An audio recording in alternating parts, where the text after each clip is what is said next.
नमस्कार, जय श्री कृष्ण।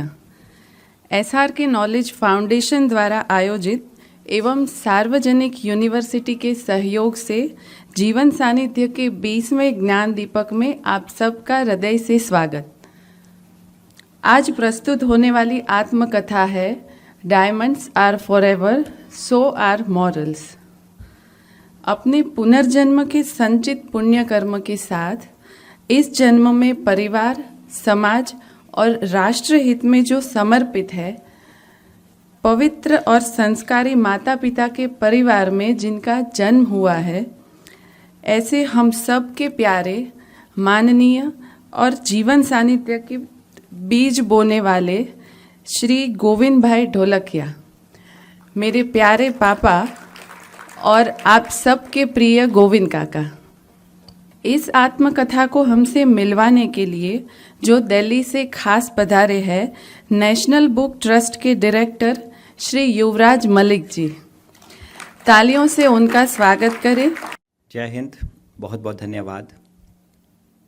आदरणीय श्री बेद भाई जी, कमलेश याग्निक जी, श्रेयस जी, समस्त विद्वजन भाइयों और बहनों, सर्वप्रथम इस सभागार में मौजूद सभी अतिथियों के अंदर विराजमान उस ईश्वर को मेरा नमन, जो हम सबको एक इकाई के रूप में इस दुनिया में लेके आया। वो है हाईएस्ट लेवल ऑफ ब्रीड, जिसको कहते हैं सर्वोत्तम योनि, यानी कि मानव।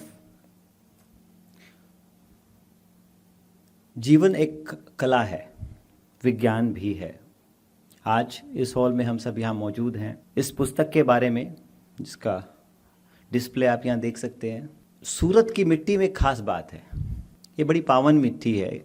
तापी नदी के किनारे जो तप यहाँ होता है, लोग बहुत खूबसूरत हैं, संस्कार बहुत खूबसूरत है, परंपराएं बहुत खूबसूरत है, आप सब लोग बहुत खूबसूरत है।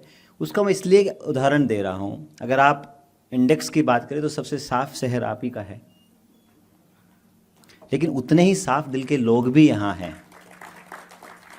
पूरी दुनिया में आप घूमिएगा, पूरी दुनिया में सूरत एक अकेला ऐसा शहर है जिसमें सब कुछ जबान पे हो जाता है, चाहे वो व्यापार हो या संबंध हो। ये दुनिया में आपको कहीं नहीं मिलेगा जहाँ जबान से ट्रेड होता हो और पूरी ईमानदारी के साथ होता हो। मेरे लिए बहुत सौभाग्य का विषय है कि मैं आज एक ऐसी पुस्तक के बारे में बात करूँगा जो एक ऐसे व्यक्तित्व की कहानी है जो 1947 में एक छोटे से गांव में होती है, सौराष्ट्र के। एक ऐसा बच्चा जिसके पैरों में चप्पल नहीं है, लेकिन आंखों में इतने बड़े बड़े सपने हैं। एक ऐसा बच्चा जो 4 साल की उम्र में गीता की ओर अट्रैक्ट हो जाता है और श्रीमद् भगवत गीता से जिंदगी को हमेशा के लिए जोड़ लेता है। ये कोई साधारण बात नहीं है, ये नॉर्मल इंसिडेंस नहीं है, इसके पीछे एक दैवीय कारण है, डिविनिटी है। ऐसा बच्चा जो पूरी स्कूली शिक्षा नहीं कर पाता है 6ठी 7वीं क्लास के बाद, और बाद में उसको दुनिया भर से डॉक्टरेट के लिए आमंत्रित किया जाता है, उस बच्चे को पढ़ाया जाता है जब वो अपने आप को साबित करता है। ऐसा बच्चा जो डेली 6 से 7 किलोमीटर स्कूल जाता है, बाद में एक एयरलाइंस खड़ी करता है, चार्टर से भी सफ़र करता है, और केवल चार्टर ही नहीं, देश की नई पीढ़ी को सपनों के पंख देता है। एक ऐसा व्यक्ति जिसने समाज के लिए एक आदर्श जीवन कला को जीने की कला का एक उदाहरण पेश किया। जीते तो सब हैं, लेकिन जीवन की सार्थकता को साबित सब नहीं कर पाते हैं। एक 6 नंबर चैप्टर में ह्यूमन जेम्स में एक बड़ा अच्छा इसमें मेंशन किया हुआ है, सतेषु जायते शूरः सहस्त्रेषु च पंडितः वक्ता सहस्त्रेषु दाता भवति वावने भवा। यानी कि 1 in 100 is born a hero. हर 100 आदमियों में एक हीरो पैदा होता है। 1 in 1000 स्कॉलर, हर 1000 में एक विद्वान पैदा होता है। ए गुड ऑरेटर इन 1000, 10,000 लोगों में, 1000 लोगों में एक वक्ता पैदा होता है। But a generous giver may or may not be born, but ऐसा उदार चरित्र वाला व्यक्ति शायद ही कभी पैदा होता है। तो मैं चाहूँगा ऐसे व्यक्ति के बारे में मुझे बोलने का अवसर मिला, ये मेरा सौभाग्य है। जब मैंने पहली बार इस किताब को पढ़ा, आप यकीन नहीं करेंगे, मैंने पूरी किताब को एक ही बार में पढ़ा है। मैं फ्लाइट में था, मैं दिल्ली से लोड किया, इस पे लिखा हुआ है मेरी किताब पे फ्रैंकफर्ट, डेट भी लिखी हुई है, मैं सर को दिखा रहा था, और पूरी किताब एक ही पेन और एक ही स्केच से मैंने मार्क की। ऐसा क्यों? ये ऑटोबायोग्राफी है। मैं बधाई दूंगा न केवल गोविंद काका को जिन्होंने इतना शानदार काम किया, जीवन के रूप में नहीं, जीवन तो क्षणभंगुर है, कभी भी खत्म हो सकता है किसी के साथ। मैं बधाई दूंगा इसके एडिटर्स को, याग्निक जी को, तिवारी जी को, जिन्होंने इस कहानी को जो गुमनाम हो जाती कभी, लोगों तक पहुंचाने के लिए इसके एडिटिंग को शानदार तरीके से एक स्टोरी टेलिंग फॉर्मेट में लोगों के बीच लेके आए। काका की जिंदगी के जो कुछ पहलू मैं अब लेके आऊँगा, उनके बारे में सबसे पहली बात तो ये है, कहा जाता है, एक शेर मुझे याद आ रहा है, सवाल ये नहीं कि उसने क्या देखा, एक काका की जिंदगी पे आप लगाइएगा, सवाल ये नहीं कि उसने क्या देखा, सवाल ये है कि वो गवाही में कहेगा क्या। गोविंद काका ने जो जिंदगी में देखा सिर्फ वही कहा और कुछ भी नहीं कहा, वो सब कुछ बिना शब्दों के कहा। ये गुजरात गांधी जी की भूमि है। गांधी जी ने एक बार कहा था, my life is my message. अगर कोई दूसरा व्यक्ति जिससे मैं मिला हूं सामाजिक जीवन में, जिसने my life is my message, Govind काका की जिंदगी ही उनका संदेश है। ये इस किताब की खूबसूरती है। हर चैप्टर को जब आप पढ़ेंगे, मैं कुछ उदाहरण भी दूंगा, कुछ किस्से भी हैं इसमें, तो आप पाएंगे कि काका ने जिंदगी को जैसा जिया, ट्रांसपेरेंटली जिया, पारदर्शिता के साथ जिंदगी को जिया, और अपने जीवन से एक उदाहरण पेश किया, और उस उदाहरण के साथ समाज को, उसकी चेतना को, उसकी आत्मा को जिंदा रहने का काम किया है, जो बहुत कम लोग कर पाते हैं। और उसका श्रेय मैं उस महान पुस्तक को दूंगा जिसने हजारों साल पहले पूरी दुनिया को भारत की ज्ञान परंपरा की ताकत का एहसास कराया। चाहे वो आइंस्टीन रहे हों, या एमर्सन रहे हों, या दुनिया के बड़े से बड़े लोग रहे हों, उसकी जिंदगी में श्रीमद् भगवद गीता का कहीं ना कहीं कोई ना कोई योगदान तो है। क्या है गोविंद काका? कभी सोचा आपने? कौन है वो व्यक्ति? क्या है उसकी कहानी? ये एक ऐसे व्यक्ति की कहानी है जो एक लीडर भी है, एक अच्छा इंसान भी है, प्रोफेशनल भी है, बिजनेसमैन भी है, आध्यात्मिक भी है, स्पिरिचुअल भी है। उसका एक उदाहरण मैं अभी देता हूं। आज आपके बीच उनकी इस पुस्तक पर चर्चा हो रही है। आज वो हमारे बीच नहीं है। ये व्यक्ति की महानता को बताता है कि उसको, उसके मूल्य और संस्कार कितने बड़े हैं। आज वो यहाँ हो सकते थे। एक साधारण व्यक्ति के तौर पे अपने बारे में सुनना सबको अच्छा लगता है, लेकिन वो अपने आप को निष्पक्ष होकर कहीं दूर बैठकर शायद हमें सुन रहे होंगे। ये उनके व्यक्ति के कैरेक्टर को दिखाता है, उनके चरित्र की ताकत को बताता है, जो बहुत कम लोगों में देखने को मिलती है। ये जो पूरी किताब है, इसको अगर 4-5 चैप्टर्स में मैं जो समझ पाया, बहुत कुछ है बोलने को, 2 घंटे भी कम पड़ेंगे, लेकिन मैंने जो समझा है इस किताब को पढ़ने के बाद, जीवन के किन पहलुओं को मैंने सीखा है, मैं वो अनुभव आपसे शेयर करना चाहता हूँ। क्योंकि जो हुआ वो तो सिर्फ काका जानते हैं, किताबों में हम पढ़ भी सकते हैं, उससे हमें सीखना क्या है वो बड़ी बात है। ये आपने बहन ने कहा कि ये चुनौतियों को अवसर में बदलने की कहानी है। हर कदम पे चुनौती आएंगी, जीवन उसी का नाम है, और उन चुनौतियों को कैसे अवसर में बदलना, ये हमने इस किताब से सीखा। बड़े सपनों की ताकत क्या होती है, वो इस किताब से हमने सीखा। ऑनेस्टी और इंटीग्रिटी की बात हमने सीखी। जब मैं बिल्डिंग के, एम्पायर के बिल्डिंग पे गया, वहाँ मुझे लिखा मिला 60 ईयर्स ऑफ इंटीग्रिटी। हिंदुस्तान की किसी भी कॉर्पोरेट हाउस के गेट के बाहर आपको ये लिखा हुआ नहीं मिलेगा, ये मैं दावे के साथ बोल सकता हूँ। पूरे वर्ल्ड में भी शायद किसी कॉर्पोरेट हाउस के बाहर 60 ईयर्स ऑफ इंटीग्रिटी शब्द नहीं मिलेगा। 60 ईयर्स ऑफ एक्सीलेंस जरूर मिलेगा, प्रोफेशनलिज्म जरूर मिलेगा, लेकिन जो सबसे बड़ा जीवन मूल्य है इंटीग्रिटी, ईमानदारी, वो नहीं लिखा मिलेगा। आपने लिखा है तो ये आत्मबल की ताकत है, ये अंदर की ताकत है कि आप लिख पा रहे हो। ये कहानी है एक ऐसी जिसमें समाज को वापस क्या देना है और कैसे देना है, उसकी कहानी है। समाज के प्रति, राष्ट्र के प्रति हमारी क्या जिम्मेदारी है, ये उसकी कहानी है। वेल्थ मैनेजमेंट कैसे किया जाए, ये उसकी कहानी है।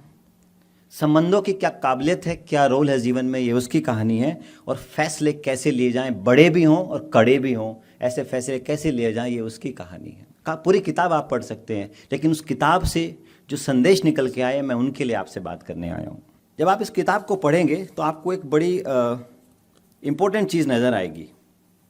इसमें बहुत से टर्निंग पॉइंट्स हैं। बहुत सरल भाषा में एक स्टोरी टेलिंग फॉर्मेट में किताब लिखी गई है। 2 अप्रैल 1964 को, तारीख देखिए आप, 2 अप्रैल 1964 को काका की लाइफ में एक बहुत बड़ा टर्निंग पॉइंट आता है जब वो सूरत में लैंड करते हैं। 10 बाई 10 में एक सपना पलता है, उस सपनों को एक उड़ान दी जाती है। सपने तो बड़े ही होने चाहिए। ज़्यादातर लोग सोते हुए सपने देखते हैं, वो सोते हुए ही गायब हो जाते हैं। काका ने सपना खुली आंखों से देखा, 45 डिग्री सूरज में देखा, बिना चप्पल के देखा, और उस सपने को पूरा करने के लिए जो आग पैदा होती है उस आग को अपने अंदर जिंदा रखा। एक ऐसा व्यक्ति जो भागवत सुनने के लिए, कथा सुनने के लिए 18 घंटे काम करने को तैयार है। दिन में वो फैसला लेता है कि मुझे कथा में जाना है तो मैं दिन में कथा अटेंड करूंगा, और उसके बदले का जो 8 घंटे का काम है वो शाम की सेकंड शिफ्ट में करूंगा। ये पुरुषार्थ है, अपने लक्ष्य के प्रति समर्पण है, जो हम सब में होना चाहिए। हर कोई गोविंद काका नहीं बन जाता। पूरी डायमंड इंडस्ट्री में बहुत बड़े बड़े लोग हैं, लेकिन कोहिनूर सिर्फ एक है, वो आपके पास है। वो कोहिनूर नहीं जो ट्रेजरी में बंद करके इंग्लैंड में रखा है काकाटिया डायनेस्टी की तरफ से।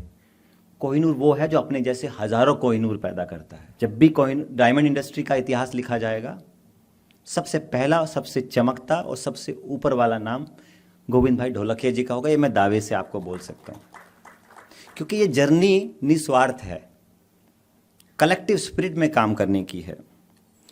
गोविंद भाई को अगर डिकोड करना है तो आपको 5-6 शब्द याद रखने होंगे। पहला, जी मीन्स गॉड फियरिंग, ऐसा व्यक्ति जो ईश्वर से डर के काम करता है, जो ईश्वर को सामने साक्षी रखकर काम करता है। दूसरा, ओ ऑप्टिमिस्टिक, जिसके जीवन में नेगेटिव शब्द नहीं है, हमेशा आशावादी। कितनी भी मुश्किल वक्त हो, कहा जाता है कि मुश्किल वक्त लीडर सख्त, और मुश्किल वक्त लीडर और सख्त। तो आपके जो डायमंड इंडस्ट्री के लीडर हैं वो बहुत सख्त हैं। जो जितने विनम्र बाहर से हैं वो अंदर से बहुत ताकतवर है। ये ताकत आत्मा की ताकत है जो उनकी स्पिरिचुअलिटी से आती है। वी का मतलब मेरे लिए है कि वो वैल्यू बेस्ड है, संस्कारों पे चलने वाले व्यक्ति। उन्होंने वैल्यूज को कभी कॉम्प्रोमाइज नहीं किया है। आई का मतलब मेरे लिए वो इंडियन है, आज भी उनमें भारतीय परंपरा टपकती है, झलकती है, दर्शित होती है। एन का मतलब मेरे लिए है कि नेशन फर्स्ट, वो जो भी फैसला लेते हैं कहीं ना कहीं देश को सामने रख कर लेते हैं, राष्ट्र सर्वप्रथम। और डी का मतलब है dedicated to society and decisive, जो निर्णायक है, निर्णय ले सकता है और समाज के प्रति समर्पित है, उस व्यक्ति को आप गोविंद काका कह सकते हैं। डायमंड में और हमारी जिंदगी में एक बड़ा कॉमन फैक्टर है। डायमंड को अगर आप देखेंगे, जब वो हम पैदा होते हैं और डायमंड भी जब निकलता है उसकी कोई वैल्यू नहीं होती, वो मिट्टी में दबा रहता है। लेकिन जैसे जैसे इस पर प्रोसेस ऐड होता रहता है, जैसे जैसे हमारे जीवन में नंबर ऐड होते जाते हैं, हमारी वैल्यू बढ़ने लगती है। डायमंड और कोल में एक ही फ़र्क है, जो लोग चाहते हैं कि वो प्रेशर ना आए तो वो कोयला बन के निकलते हैं, जो चाहते हैं मुझ पर प्रेशर आए, आग में तपे, वो डायमंड बन के निकलते हैं। तो जीवन को अगर समझना है तो डायमंड वर्ड को कभी नहीं भूलना है, क्योंकि डायमंड एक फिलॉसफी ऑफ लाइफ है, ये कोई मटेरियलिस्टिक वस्तु नहीं है। वो 4-5 हज़ार डिग्री सेल्सियस, 200-500 किलोमीटर ज़मीन के नीचे, अनलिमिटेड मिलियन टन का प्रेशर, उसमें जो प्रोडक्ट निकलता है उसको डायमंड कहते हैं। जो ऊपर है, बिना प्रेशर के है, हवा जहाँ जा रही है, वो काले रंग का कोयला होता है जिसको जला दिया जाता है। उसी तरह जीवन है, जिसने जीवन को तपा है वही आदर्श और महान कहलाने लायक है। एक बड़ी अच्छी बात इस किताब में मैंने पढ़ी, वो श्लोक मैं आपसे शेयर करना चाहूँगा। नदी वेगेन शुद्ध्यति, यानी कि नदी जब बहती रहती है, प्रवाह में रहती है, तभी शुद्ध रहती है। रुकने का नाम जिंदगी नहीं है, जिंदगी नहीं रुकती है। तो काका ने जो मैसेज दिया है अपनी लाइफ में, रुके नहीं, वो कभी ब्रेक नहीं है। पूरी किताब में आप पढ़ेंगे एक भी स्टेज पे ब्रेक नहीं है, चाहे नुकसान हो, ऐसा नहीं है। आज हमें उनकी चमक दिखाई देती है, अच्छा SRK एम्पायर की बिल्डिंग की चमक सबको दिखती है, लेकिन उसके पीछे की जो हजारों काली रातें वो शायद कोई नहीं जानता। उसी प्रकार से जो आज आउटपुट हमको दिखता है उसका इनपुट हमको पता करना होगा, उसके लिए किताब पढ़नी होगी। लाइफ में किस प्रकार से अपने लक्ष्य के प्रति समर्पित रहना है, उसको कैसे हासिल करना है, उसकी मैं 2-3 आपको कहानियां दूंगा। छोटा सा कहावत है कि अपनी मंजिल पर पहुंचना भी और खड़े रहना भी कितना मुश्किल है, बड़े होके बड़े रहना भी। लेकिन गोविंद काका की ज़िंदगी में बड़े होकर भी बड़े रहना कैसे बनना है वो उनसे सीख सकते हैं। उनके अंदर एक क्वालिटी इस पूरे प्रोसेस में है। ऑटोबायोग्राफी लिखना दुनिया का सबसे मुश्किल काम है, क्योंकि वो लिखते वक्त आपको खुद से ईमानदार होना होता है, क्योंकि वो कहानी सिर्फ आप जानते हैं। उसके साक्षी आप हैं, उसके विटनेस आप हैं और कोई नहीं। और ऑटोबायोग्राफी एक ऐसी चीज़ है कि अगर आपको जीवन बदलना है तो सिर्फ ऑटोबायोग्राफी पढ़िए। ये महज 340 पेजों की एक गाथा नहीं है, ये 75 सालों के संघर्ष की एक बयानगी है, जिसमें सक्सेस भी है, फेलियर भी है, टॉप भी है, बॉटम भी है, सिक्योरिटी, फेम भी है और अनसर्टेनिटी भी है। तो बायोग्राफी पढ़ने का, ऑटोबायोग्राफी पढ़ने का जो लाभ है वो हमें इसलिए मिलता है कि हम किसी भी व्यक्ति को बार बार जीने की कला में प्रवेश कर जाते हैं। जब मैं पढ़ रहा था तो मुझे ही लग रहा था शायद मैं ही गोविंद भाई ढोलकिया हूँ और मेरी ज़िंदगी में ही हो रहा। हर पेज पे मुझे लगता था कि अगर मैं इस स्थिति में होता तो मैं क्या फैसला लेता। छोटा सा मैं एग्जाम्पल देता हूँ कैसे फैसले लिए जाते हैं। गोविंद भाई 3 पार्टनर थे, उनके एक पार्टनर की असामयिक मृत्यु हो जाती है, उनके 2 बच्चे हैं, दोनों नाबालिग हैं। समाज चाहता है कि आप समाज के कायदों को पालन करें। निश्चित है समाज में हम हिस्सा हैं। समाज कहता है कि उनकी जो विधवा है उनको आप उनका हिस्से का 1/3 हिस्सा दे दें, एक नेचुरल रूल है। आपके 2 पार्टनर ने भी यही सोचा, 2/3 रख के 1/3 दे देते हैं। व्यक्ति का चरित्र कैसे पता चलता है? जब वो उनकी पत्नी के पास गए और उन्होंने कहा कि 1/3 हिस्सा आपका है, आप इसको ले लीजिए, क्योंकि ये अनसर्टेन बिजनेस है, इसमें अस्थिरता है, कल शायद क्या हो और आप कहें कि हमारा इतना नुकसान हुआ है, कोई भी परिस्थिति आए हम जवाब ना दे पाएं, आज हम जवाब देने की स्थिति में आप लीजिए। तो वो महिला कहती है कि जब वीरजी भाई गए थे उन्होंने कहा था कि ये 2 भगवान के रूप हैं, इनको कभी परेशान मत करना और ये जो करें वो तुम्हारे हित में होगा, हमें कुछ नहीं चाहिए। ये व्यक्ति की महानता है। अब बॉल हमारे कोर्ट में आ जाती है, अब हम क्या करें? हम तो ऑफर करने गए थे, उन्होंने वापस ही हमको रिटर्न कर दिया। यहाँ व्यक्ति का कैरेक्टर बाहर आता है।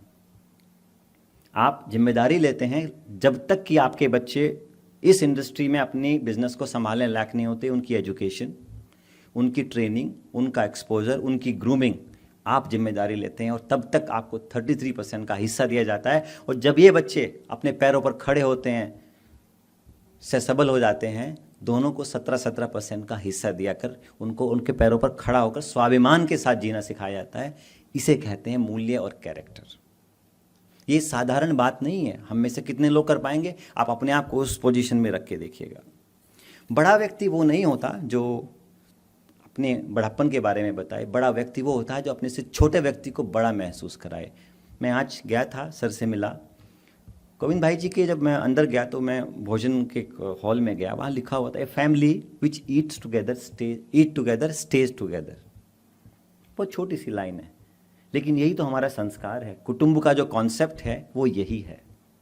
सब लोग एक साथ बैठ के खाना खाए, सब लोगों ने एक साथ आनंद लिया। कोई भी व्यक्ति एक सामाजिक रूप से संबंध तो डेवलप कर सकता है, लेकिन परिवार बनाना एक साधारण बात नहीं है। वो भी ऐसा परिवार जिसमें 7,000 से ज़्यादा फैमिलीज हों। 7,000 को 3 से मल्टीप्लाई करो, 21,000 नई समस्याएं हों। उनके भी हर साल 3 गुनी 63,000 नई प्रॉब्लम्स आने वाली हों। उन चुनौतियों को परिवार के तौर पर एक्सेप्ट करना ही एक मजबूत, आदर्श और चरित्रवान व्यक्ति की कला है। इसी जीवन कला को my life is my message के माध्यम से गोविंद काका ने जिया है। एक जगह उन्होंने लिखा, बड़ी अच्छी लाइन मुझे लगी, मैंने उसको कोट किया है कि हीरे हमेशा चमकते हैं, हीरे हमेशा चमकते हैं, लेकिन आपका आचार विचार, आई रिपीट, आचार विचार और नैतिकता उससे भी ज़्यादा चमकदार होनी चाहिए। तो मुझे नहीं लगता कि इस लाइन को बोलने के बाद आचार विचार और नैतिकता आपकी उससे भी ज़्यादा चमकदार होनी चाहिए। गांधी जी कहा करते थे कि सादा जीवन उच्च विचार, सादा जीवन उच्च विचार, जीवन के 2 आधार। गोविंद भाई की जिंदगी में जितने भी चैप्टर्स हैं उसमें सादा जीवन उच्च विचार, ये 2 ही आधार हैं। एक छोटा सा एग्जाम्पल मैं देता हूँ। जब आप बहुत तेज़ी से एक्सपेंड किए तो आप विदेशी दौरे में गए, वहाँ पे यूएस में आपने कुछ पसंद किया, इसमें बुक में रेफरेंस भी है, तो अच्छा लगा तो पसंद कर लिया, साथ में मैम भी थी। तो जब उन्होंने उसका प्राइस टैग देखा तो मल्टीप्लाई बाई 100 वो 3 लाख रुपए का पड़ा। उन्होंने उसको देखा, 2 मिनट वेट किया। किताब में गोविंद काका ने लिखा कि मुझे वो 2 रुपये की पैंट और 1 रुपये की शर्ट याद आ गई। तो मैंने कहा बड़ा होके बड़ा होना भी इतना आसान नहीं है। आपने उसको वापस रखा और back to roots, back to basics. उसका कारण है, दुनिया का सबसे बड़ा एयरक्राफ्ट ले लीजिए आप, जो 40, 50, 100 घंटे फ्लाई कर सकता हो। उड़ान कितनी भी ऊंची हो, उसको लैंड जमीन पे ही करना है। जहाज कितना भी मजबूत हो, उसको आना जमीन पे है। इंसान कितना भी बड़ा हो, उसके पैर जमीन पे ही होने चाहिए। अगर आपको 1000 मंजिल की या 100 मंजिल की बुर्ज खलीफा क्रिएट करनी है, वो 10 फीट की बुनियाद पे नहीं खड़ी हो सकती। उसकी बुनियाद कम से कम 100 फीट चाहिए, तब 1000 मंजिल खड़ी होंगी। यही जीवन है। अगर आपको बड़ा जीवन चाहिए जिसके बारे में चर्चा हो, जो लोगों के लिए प्रेरणा बने, तो आपको उन बड़े सिद्धांतों को न केवल जीना होगा, उन जीते हुए लोगों के बीच उसको स्थापित करना होगा। वो काम गोविंद काका ने समय समय पर किया है। सपने बड़े खूबसूरत होते हैं, हसीन होते हैं, और सपनों की अपनी एक काबिलियत होती है, ताकत होती है, लेकिन उन सपनों को पूरा करने की जो कैपेसिटी है वो सब में नहीं होती। जब आप चलना शुरू करते हैं, जब पहला हवा का झोंका आता है, आप गिर जाते हैं और दोबारा उठने से मना कर देते हैं। लेकिन गोविंद काका उन लोगों में से हैं जिन्होंने बिजनेस के इस प्रोसेस में, लाइफ के इस प्रोसेस में, महत्वपूर्ण ये नहीं है कि आप कब गिरे, महत्वपूर्ण ये है कि क्या आपने उठने से मना कर दिया। आप गिर सकते हैं, लेकिन उससे ज़्यादा महत्वपूर्ण है गिरकर खड़े होना, बार बार खड़े होना और उसी ताकत के साथ खड़ा होना। आपका जब पहला बिजनेस चला तो उसमें आपके पास सैलरी देने के पैसे नहीं हैं, आप बैंकरप्सी की तरफ चले गए, 4 महीने से आपने सैलरी नहीं दिया। आपने क्या किया? आपके पास ऑप्शन थे, आप फैक्ट्री बंद करके उसको सेल आउट करके आप एग्जिट कर सकते थे, लेकिन आपने उधार लिया, उन सबको पैसा वापस किया और दोबारा से बिजनेस को रिवाइव किया, और बाकी उसके बाद एक लंबी कहानी है। मैं आपको इसलिए बोल रहा हूँ कि जब आप सपने देखते हैं, सपने बहुत खुली आंखों से और शांति के साथ देखिए, क्योंकि वो आपके जो थॉट्स हैं, your thoughts become your actions. Kalam साहब कहते थे, dreams are something that doesn't let you sleep. सपने वो हैं जो आपको सोने ना दे। उनको पूरा करने का ऑर्डिनरी एफर्ट नहीं, ऑर्डिनरी और एक्स्ट्रा ऑर्डिनरी, उनके बीच मालूम है क्या फ़र्क है? थोड़ा सा एक्स्ट्रा मोटिवेशन, थोड़ा सा एक्स्ट्रा कमिटमेंट, थोड़ा सा एक्स्ट्रा डेडिकेशन, थोड़ा सा एक्स्ट्रा हार्डवर्क, थोड़ा extra, and you are extraordinary. This a bit of extra can change your life. This is what this book is all about. इस किताब में गोविंद काका ने समाज के हर व्यक्ति से हर क्षेत्र में जाके थोड़ा एक्स्ट्रा किया, और थोड़ा करते हुए वो एक लंबी दूरी तय कर गए। चुनौतियों को तो अवसर में बदला ही बदला। एक बार उनके मन में आती है कि हम साधु बन जाते हैं, जीवन थोड़ा मिथ्या है, हो जाता है, मिथ्या भाव सबको आ जाता है। तो उनके जीवन में 2 चीज़ों का बड़ा महत्व है। बचपन में इन्होंने गीता पकड़ी, 16 साल होते होते 700 श्लोक उन्होंने गुजराती में याद कर लिए, और उस श्रीमद् भगवद गीता ने उनको कर्मयोगी बनाया। बहुत कम लोग हिंदुस्तान के इतिहास में हैं जो कर्मयोगी कहलाने के लिए अपनी योग्यता रखते हैं। एक ऐसे कर्मयोगी चाणक्य थे। जब भारत पे आक्रमण किया सिकंदर ने, तो चंद्रगुप्त को उन्होंने तैयार करने का प्रोसेस किया। वो धनानंद के पास पहले गए कि देश पर आक्रमण है, देश की सीमाएं खतरे में, आप कुछ करते क्यों नहीं। चाणक्य उसके दरबार में गए, उनका अपमान हुआ, तो उन्होंने एक लाइन कही थी कि शिक्षक साधारण नहीं होता, उसके गर्भ में प्रलय और निर्माण दोनों पलते हैं। गोविंद भाई कोलकिया भी एक शिक्षक हैं, समाज के शिक्षक हैं, जो समाज को अपने जीवन से आईना दिखाने की काबिलियत रखते हैं। वो किसी को कुछ कहते नहीं हैं, खुद करके दिखाते हैं। तो लीडरशिप का जो पहला रूल है, लीड बाय एग्जाम्पल, उन्होंने अपने एग्जाम्पल से हर फील्ड चीज़ को करके दिखाया। जब कोई सफाई करने को तैयार नहीं है, वो झाड़ू लेके खुद चल दिए। जब हॉस्पिटल की कमी है तो हॉस्पिटल बनाने के लिए खुद चल दिए। जब सामूहिक विवाह की बात होती है, लड़कियों के लिए कोई बात नहीं करता तो खुद चल दिए। वो चलते गए, कारवा बनता गया और समाज जुड़ता गया। सामूहिकता का ये जो भाव है, समाज के लिए जो शिक्षक बनने की जो प्रेरणा है, ये अद्भुत है। दूसरा सिद्धांत जो गांधी जी कहा करते थे, गांधी जी की किताब को उन्होंने कई बार पढ़ा है, इस किताब में भी जिक्र है, माई एक्सपेरिमेंट विद ट्रूथ, सत्य के साथ मेरा प्रयोग। वो कोई किताब नहीं है, उन्होंने, गांधी जी ने उसमें अपने अनुभव लिखे हैं। मैंने ऐसा किया, ऐसा हुआ। बहुत साधारण किताब है, बहुत पावरफुल किताब है, क्योंकि जो साधारण है वही पावरफुल है। साधारण होना इस दुनिया का सबसे मुश्किल काम है। 1 घंटा बोलना बहुत आसान है, मैं 2 घंटे भी बोल सकता हूँ। कोई मुझे बोले कि 2 मिनट में अपनी बात रखनी, बहुत मुश्किल है। अपने आप को क्लटर से बाहर लाते हुए फोकस करना, 2 मिनट में अपनी बात रखना सबसे मुश्किल काम है। इतनी ज़्यादा अवस्थाओं के बीच साधारण होना बहुत मुश्किल बात है। तो जो साधारण ज़िंदगी को उन्होंने जिया और गांधी जी की इस बात को जब उन्होंने अपने जीवन में ढाला, ये अपने आप में एक सीखने वाली बात है। जब मैं इस किताब को पढ़ रहा था तो बार बार मेरे जहन में बहुत सारी चीज़ें आ रही थी। क्यों ना इस किताब के अंदर जो चीज़ें लिखी गई हैं उनके बारे में एक इंडिपेंडेंट उसका पोस्टमार्टम किया जाए। गोविंद काका की जगह अपने रख के क्यों देखा जाए, समाज के तौर पे क्यों ना देखा जाए, जिसको बोलते हैं समीक्षा की जाए निष्पक्ष रूप से। ये तो उनकी कहानी है, मेरी कहानी क्या है, मुझे क्या समझ में आया। तो उस किताब को पढ़ते पढ़ते मैंने बहुत बार कोशिश की कि मैं इसको करूं, लेकिन जब मैं उस किताब को पढ़ने लगा तो एक चीज़ बहुत बारीकी से आप पढ़ेंगे, हर किताब का हर चैप्टर, या तो श्रीमद् भगवत गीता, उपनिषद, वेद, पुराण, स्मृति, मनुस्मृति, उनके जो स्वर्णिम शब्द हैं उनसे शुरू होता है। जैसे ही आप मटेरियलिस्टिक तरीके से चीज़ों को इवेल्युएट करने लगते हैं, वो चैप्टर आपको वापस स्पिरिचुअलिटी की तरफ ले जाता है। इस किताब की ये खूबसूरती है। आपको यह किताब किसी भी स्टेज में मटेरियलिस्टिक दुनिया में एक सक्सेस स्टोरी होने के साथ और बावजूद दोनों वर्ड कहूँ, आपको स्पिरिचुअलिटी की तरफ बार बार लेके जाएगी। ये इस किताब की सक्सेस है। दूसरा, जो स्टोरी टेलिंग फॉर्मेट में इसको लिखा गया है, उसमें इतने अच्छे श्लोक्स हैं जिनको आप पढ़ेंगे तो आपको अपने आप में एक इंटरनल एनलाइटमेंट फील होगा, अंदर से एक जागृति आएगी। क्योंकि जिस प्रकार से गांधी जी ने अपने जीवन को लोगों के सामने, जब वो पहली बार देश में आए थे 1916 में, लगभग 50 साल के आसपास की उम्र थी, 47-48, उनके गुरुजी थे गोपाल कृष्ण गोखले, राजनीतिक गुरु। वो उनके पास गए, उन्होंने उनको एक मंत्र दिया, ध्यान से समझिएगा। पहले 1 साल मुंह बंद रखना है। दूसरा, पूरा देश नॉर्थ साउथ ईस्ट वेस्ट घूम के आओ, देख के आओ, लोगों की समस्याएं समझ के आओ, लोगों से मिलो।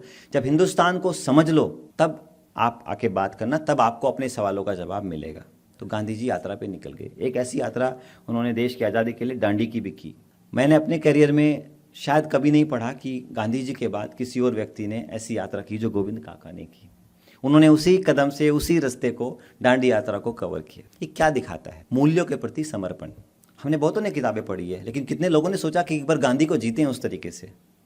जब आप किसी व्यक्ति की जगह अपने आप को रख के जीने लगते हैं तो तब आपके अंदर वो संस्कार आते हैं। कहने से नहीं आते हैं या मेरे लेक्चर देने से नहीं आएंगे, आपको उन मूल्यों को जीना होगा। वो उस यात्रा के साथ उन्होंने जहाँ जहाँ उस पड़ाव को जिया, वो धीरे धीरे आप उस प्रोसेस को समझने की कोशिश करिए। आप व्यक्ति को मत देखिए, गोविंद भाई ढोलकिया को मत देखिए, गोविंद भाई ढोलकिया के बनने के प्रोसेस को देखिए। आप उन कदमों को पकड़िए, उन कदमों में जो कदम आपको अच्छे लगते हैं उस एक कदम को पकड़ लीजिए। तो उस एक कदम से आपके अंदर एक ऐसा संस्कार आएगा जो समाज के 1% लोगों में आपको लाके खड़ा कर देगा। किसी से प्रभावित होने की जरूरत नहीं है, आपसे भी नहीं, लेकिन आपकी जर्नी को समझने की जरूरत है। उसमें एक हिस्सा आपका भी है, एक भाग आपका भी है जो आपकी जिंदगी को बदल देगा। 1 book can change your life. Shrimad Bhagavad Gita has change Govind Bhai Dholakia's life. Where is your book? Have you picked it? आपने चुनी अपनी किताब? कितने लोगों ने अपने जीवन में किताब चुनी है? प्लीज हाथ उठाइए। बहुत खूबसूरत। उस किताब को जीना है, उसके मर्म को, उसके इमोशंस को फील करना है, तभी आप गोविंद भाई ढोलकिया की तरह समाज के उस पायदान पर पहुंच पाएंगे जहां आप अपने जीवन से संदेश देंगे, अपनी बातों से नहीं। इस चीज़ में एक और बड़ी इंपॉर्टेंट चीज़ है। बचपन में खेल रहे थे, माँ को चोट लगी, बड़ा गिल्ट फीस हुआ उनको बचपन से। उस पर एक बड़ा अच्छा जजमेंट है। उनकी माँ कहती है कि तुमने जानबूझ के नहीं मारा है, तो इसलिए तुम्हें कोई पाप नहीं लगेगा, आपको कोई ग्लानि नहीं होनी चाहिए, कोई गिल्ट नहीं होना चाहिए। अब अपने जीवन में लेके आइए।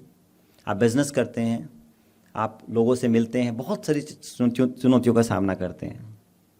Error of judgement and error of intent, इस फासले को जिस दिन आप पकड़ लेंगे आप बहुत अच्छे इंसान बन जाएंगे। जब आप ये पकड़ पाएंगे कि इस व्यक्ति ने ये इंटेंट के साथ किया है, इंटेंशन या मोटिव के साथ किया है, या जजमेंट की कमी से किया है, तब आप अच्छे फैसले ले पाएंगे। और वो डिसीजन मेकिंग एबिलिटी ही एक अच्छे लीडर का निर्माण करती है। 3 शब्द आप याद रखिएगा जो उस किताब को मैं समझ पाया मोटा मोटा सा। First is family, second is friends and third is firm. इन 3 शब्दों के बीच का जो बैलेंस है उसका नाम है गोविंद भाई ढोलकिया। हम सब एक ही बैलेंस को, तराजू को पकड़ते हैं, दूसरी ऊपर चली जाती है, उसको पकड़ते हैं इधर वाली ऊपर चली जाती है। लेकिन गोविंद भाई ढोलकिया एक ऐसे व्यक्ति हैं जिन्होंने फैमिली, फ्रेंड्स और फर्म तीनों के बीच में बैलेंस मेंटेन किया है। आपकी कंपनी का पार्टीशन प्लान बनता है, सुरेश भाई यहाँ बैठे हैं, एसआर के कौन लेगा ये तय होता है, तो होड़ ये नहीं मचती कि एसआर के ब्रांड कौन रखेगा। होड़ इस बात की बत्ती है कि एसआर के ब्रांड देने के लिए एक दूसरे में हड़े कि आप रखो, आप रखो, और अंत में फैसला ये होता है कि एसआर के गोविंद भाई ढोलकिया को दी जाती है उनके योगदान के कारण और सम्मान के कारण। लेकिन जो नई कंपनी आती है उसमें भी गोविंद भाई ढोलकिया ही होते हैं। उसका नाम भार्गवी है, एम आई राइट? उसमें भार्गवी, विजय भाई भी है, गोविंद भाई है, भगवान भाई है, तीनों एक साथ हैं। ये व्यक्तियों के जो फ्रेंड्स की जो कहानी मैंने बताई, अगर उनमें भेद होता, उनमें गैप होता, उनके रिलेशनशिप में कहीं गैप्स रहे होते तो ऐसा नहीं होता। तीसरी बात है पैशन, परफॉर्मेंस एंड पर्पस। जिंदगी में गोल बहुत लोगों के पास होते हैं, लक्ष्य बहुत लोगों के पास होते हैं, लेकिन पर्पस ऑफ लाइफ बहुत कम लोगों के पास होता है। पर्पस ऑफ लाइफ बहुत बड़ी चीज़ है कि ज़िंदगी क्या है, आज गाड़ी लेनी, घर लेना है, बिजनेस खड़ा करना, ये गोल हैं छोटे छोटे। पर्पस ऑफ लाइफ क्या है? पर्पस ऑफ लाइफ है कि आप समाज को क्या दे पाए। ये ट्वीट, ये फेसबुक, ये सोशल मीडिया, ये इंस्टाग्राम, इनकी शेल्फ लाइफ 3 सेकेंड है। 3 सेकेंड बाद आप ही भूल जाएंगे कौन सा ट्वीट देखा था, कौन सी इंस्टा रील देखी थी। लेकिन अपने काम से जो हॉस्पिटल आज खड़ा है वो सैकड़ों साल चलेगा, उसकी शेल्फ लाइफ कम से कम 100 साल होगी। ये जो बिजनेस है कम से कम 500 साल होगा। लेकिन ये जो अमृत का ज्ञान है जो किताब के माध्यम से आए, कम से कम 2000 साल रहेगा। इसलिए आप याद रखिए, जब तक आप खुद को लिखने और लिखवाने की कैपेसिटी में नहीं आ जाते, आपने समाज को अपना पूरा योगदान नहीं दिया है। जब तक आपके ऊपर लिखने की बात नहीं आती, आप समाज के हाशिए पे हैं, आपका योगदान अभी पूरा नहीं है। मैं बाहर गया था तो गेट पे लिखा होता प्रॉब्लम इज प्रोग्रेस। ये बड़ा पॉजिटिव कॉन्सेप्ट है। आपने पर्पस ऑफ लाइफ तो ढूंढ लिया कि बड़ा क्या करना है, लेकिन उसको अचीव करने के लिए आपको लगातार दिन रात परफॉर्म करना पड़ेगा। आपको अपने टारगेट्स मीट करने पड़ेंगे। आप एक भी दिन उसमें ब्रेक नहीं ले सकते। और सबसे इंपॉर्टेंट पैशन, आपके अंदर वो जुनून होना चाहिए। बिना जुनून कुछ नहीं होता। मैं पूछना चाहूँगा, दुनिया में, हिंदुस्तान में, पूरे विश्व में सबसे ऊंची चीज़ कौन सी है? Anybody? Highest feature? Mount Everest.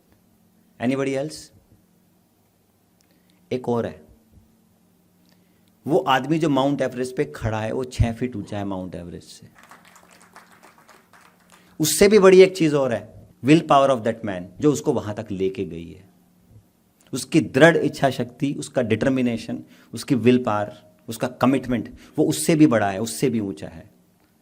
हम नहीं जानते हमारे अंदर कितनी काबिलियत है। हम अपने आप को कमजोर मान के जुनून के बगैर रूटीन प्रोसेस में आ जाते हैं, तो हमारा पैशन, परफॉर्मेंस और पर्पस तीनों जिंदगी की दौड़ में कहीं गुम हो जाता है। गोविंद भाई ढोलकिया आज जहाँ हैं, उन्होंने तीनों चीज़ों को जिंदा रखा है, फ्रेंड्स, फर्म और फैमिली।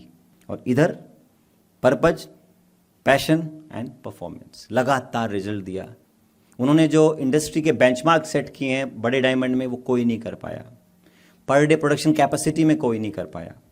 इन सब चीज़ों को आपको अपनी लाइफ में समझना होगा कि आप जिस इंडस्ट्री में हैं आपको उसका बेस्ट बनना है। आप किताब पढ़ते हैं हर रोज़, शायद यहाँ आए हैं तो निश्चित रूप से मैं मानता हूँ कि आप कुछ ना कुछ पढ़ते ही होंगे। मुझे नहीं मालूम आप कितने पेज पढ़ते हैं, क्या लिखते हैं। आप सब लेखक हैं, आप सब एक किताब लिख रहे हैं, उस किताब का नाम है आपकी ज़िंदगी। आपने कभी महसूस किया कि जब आप नहीं होंगे आपके बारे में कोई लिखेगा, बात करेगा, या इतिहास के उन पन्नों पे आप चले जाएंगे और एक हाशिए पर चले जाएंगे कि शायद कोई था। मैं आपको दावे के साथ देता हूँ, हमारी पीढ़ी लगभग 3 पीढ़ियों को याद है। हमारी आने वाली पीढ़ी सिर्फ एक ही पीढ़ी को याद रखेगी, और उससे आने वाली पीढ़ी अपनी पीढ़ी को भी याद नहीं रखेगी। क्योंकि शेल्फ लाइफ जो कुछ घंटों और दिन की होती थी वो 3 सेकंड पे आ गई है। आप भूल जाइए जो आज युवा हैं कि उनकी पीढ़ी उनको याद रखेगी। तो इस दुनिया में आप आए थे, आपका क्या योगदान है, ये आपको तय करना है। You are a author of your life, you have to decide what you are going to write and you have to write with your experience, contribution and commitment to this society. दो ही parameter हैं इसमें। एक बड़ा अच्छा, बहुत लोगों से काका मिले, एक बड़ा अच्छा संदर्भ दिया है रतन टाटा जी का। उनका रतन टाटा के साथ जो इंटरेक्शन है, बहुत लोगों के साथ है, वर्गीज कुरियन जी के साथ है, कलाम साहब के साथ है, अलग अलग विषयों पे है, पर मुझे रतन टाटा जी का संदर्भ बहुत अच्छा लगा।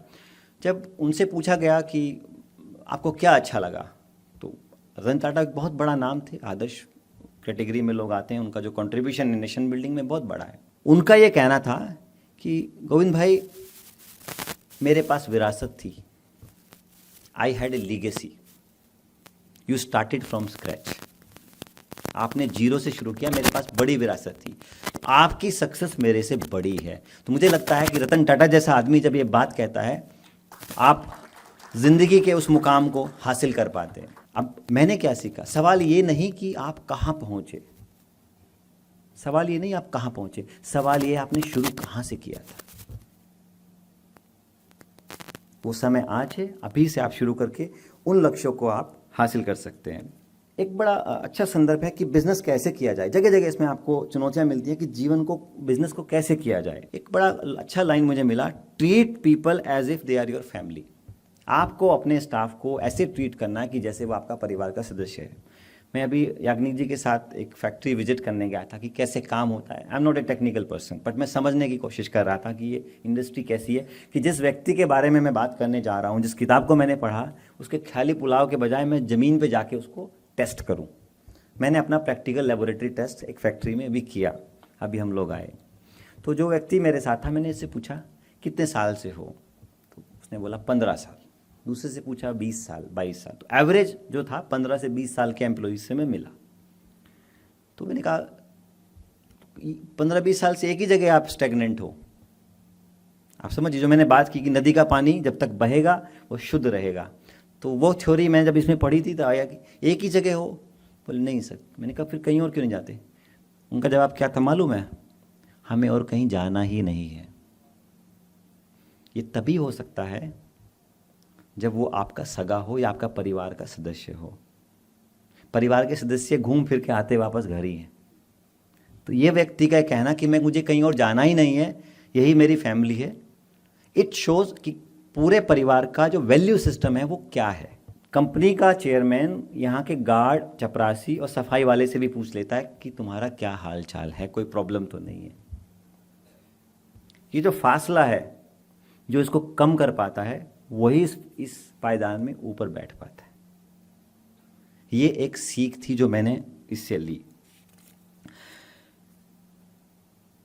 एक और एग्जाम्पल जब इसमें आता है कि आप अपनी लाइफ को कैसे डिफाइन करेंगे। Social impact.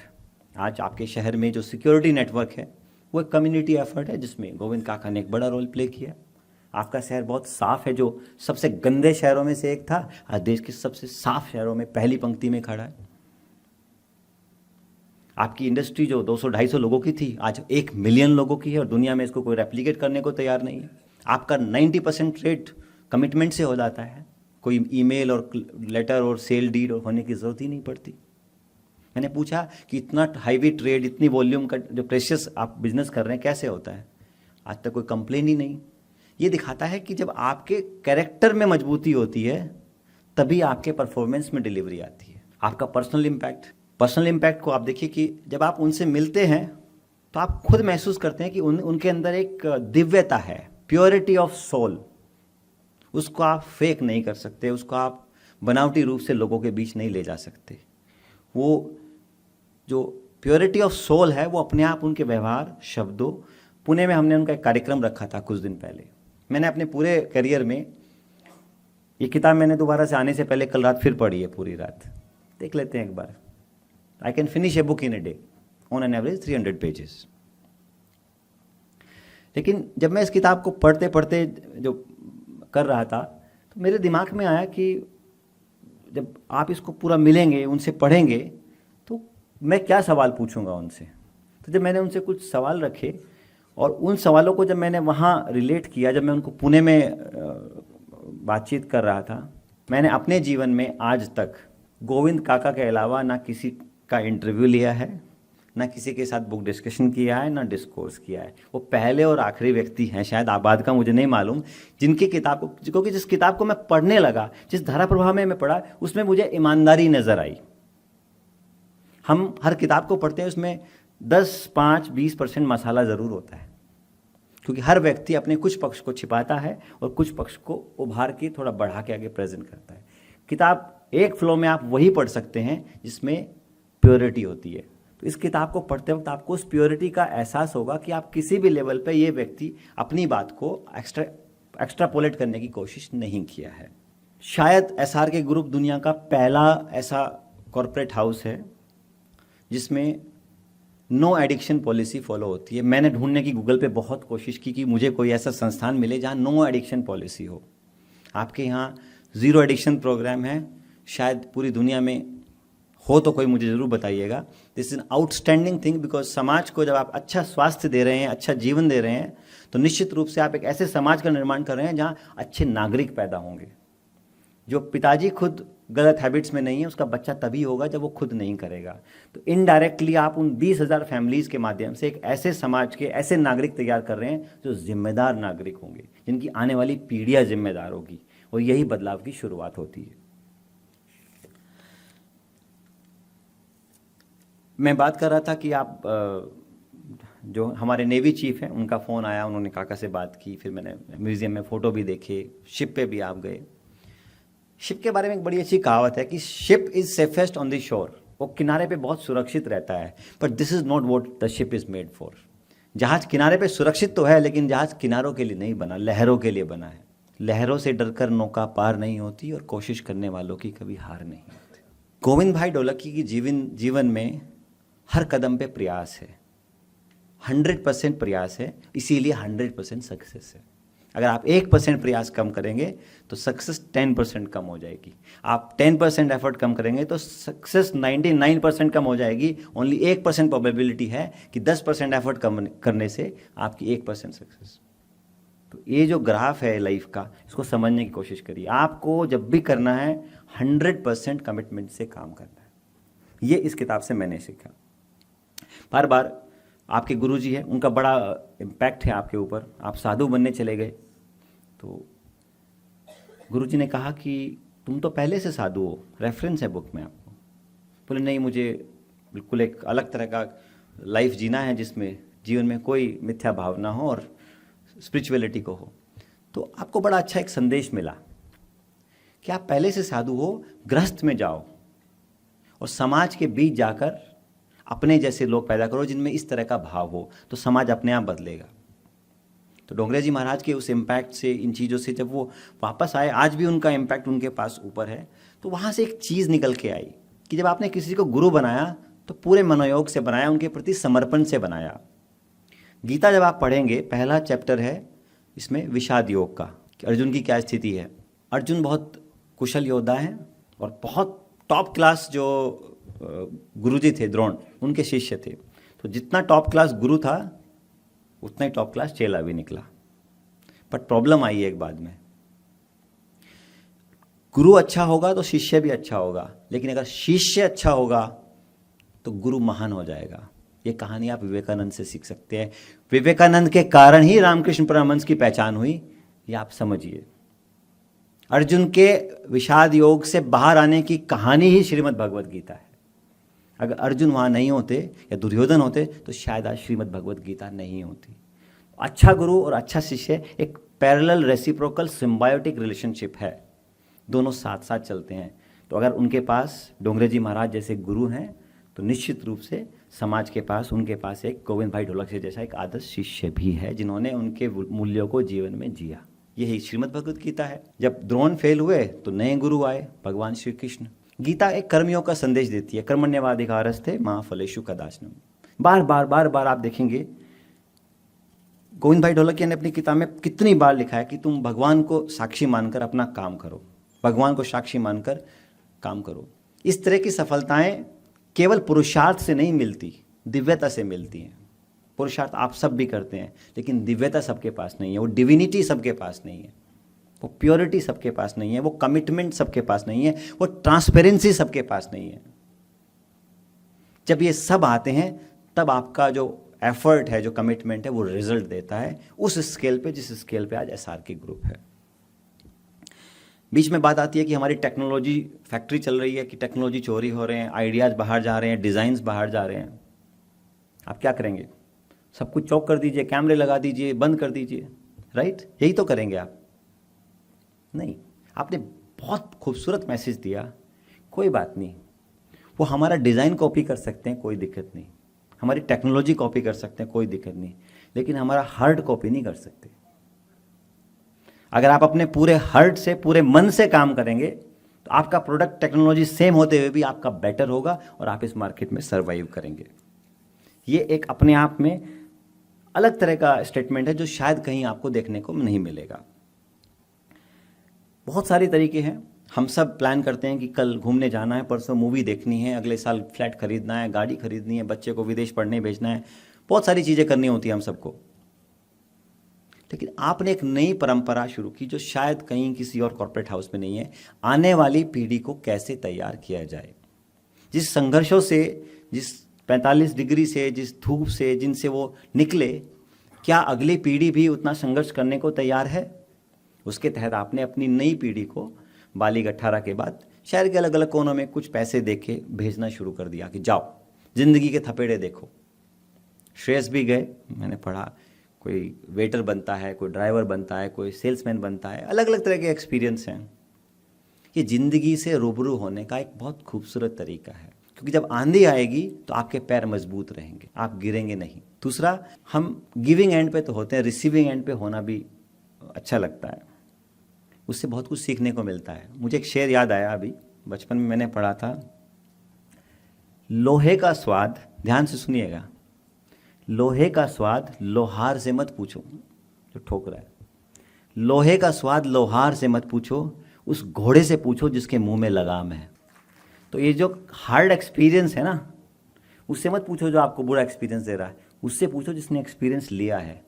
जब जब आपको एथिक्स की प्रॉब्लम आएगी, वैल्यूज़ में डिसीजन लेने की प्रॉब्लम आएगी, आप फिसलेंगे, ये थपेड़े आपको सीधा रखेंगे, मजबूत रखेंगे। तो आप भी अपनी पीढ़ी को मजबूत बनाना चाहते हैं तो उनको चुनौतियों से रूबरू होने के लिए तैयार करें। कंफर्ट से बाहर आना होगा। कंफर्ट जोन में कभी किसी ने कुछ भी हासिल नहीं किया। कंफर्ट जोन आपको वीक करती है। आपके अंदर का जो पुरुषार्थ है, जो काबिलियत है, वो मुश्किल परिस्थितियों में ही बाहर आता है। तो उसके लिए आपको मेंटली तैयार होना होगा। उसके लिए गोविंद काका ने इस किताब में बहुत सारे रेफरेंस दिए। बात यही नहीं रुकती, जिन लोगों ने बगैर ये जाने कि ये बच्चा इतने बड़े परिवार, इतने समृद्ध परिवार से आता है, उस व्यक्ति को व्यक्ति मानकर उसके साथ सम्मान से व्यवहार किया, उन लोगों को भी गोविंद काका ने अपनी कंपनी में उनके परिवार के लोगों को एम्प्लॉय के तौर पे रखा। मैसेज क्या है? Skill is not important, values are. Values अगर हैं तो स्किल पैदा की जा सकती है। वही यहाँ हो रहा है। 6ठी 7वीं 8वीं के लोगों से मैं मिला हूँ, उनमें स्किल डाल दी गई है ट्रेनिंग से, वैल्यू नहीं डाली जा सकती। वैल्यू तो प्रोसेस से आएगी। तो वैल्यूज़ और स्किल में एसआरके ग्रुप और गोविंद ढोलकिया ने वैल्यूज़ को चुना है, स्किल को नहीं चुना है। बहुत इंपॉर्टेंट चैप्टर में बात करने वाला हूँ, wealth management. Earning money is pious, holy thing. पैसा कमाना एक पवित्र काम है, सबको करना चाहिए, पैसा बनाना नहीं। Making money is not the duty of a man और प्रॉस्पेरिटी, अर्निंग मनी इज। तो you should earn money like you earn respect, you don't demand respect. Similarly don't make money, earn money. क्यों? अगर आपके पास होगा तभी आप दे पाएंगे, तभी आप समाज में वो परिवर्तन ला पाएंगे जो आपके मन में सपने हैं। आज एसआरके ग्रुप ने पैसा बनाया तो वो देने की काबिलियत रखता है। कोई रिक्शा वाले से आप एक्सपेक्ट नहीं करते कि वो किरण हॉस्पिटल खड़ा कर देगा। किसी सब्जी वाले से आप एक्सपेक्ट नहीं करेंगे कि पूरे शहर में सीसीटीवी कैमरे होंगे। किसी शॉपकीपर या किराए वाले से आप बात नहीं करेंगे कि जब बाढ़ आएगी तो यहाँ पे फ्लड का काम करेगा।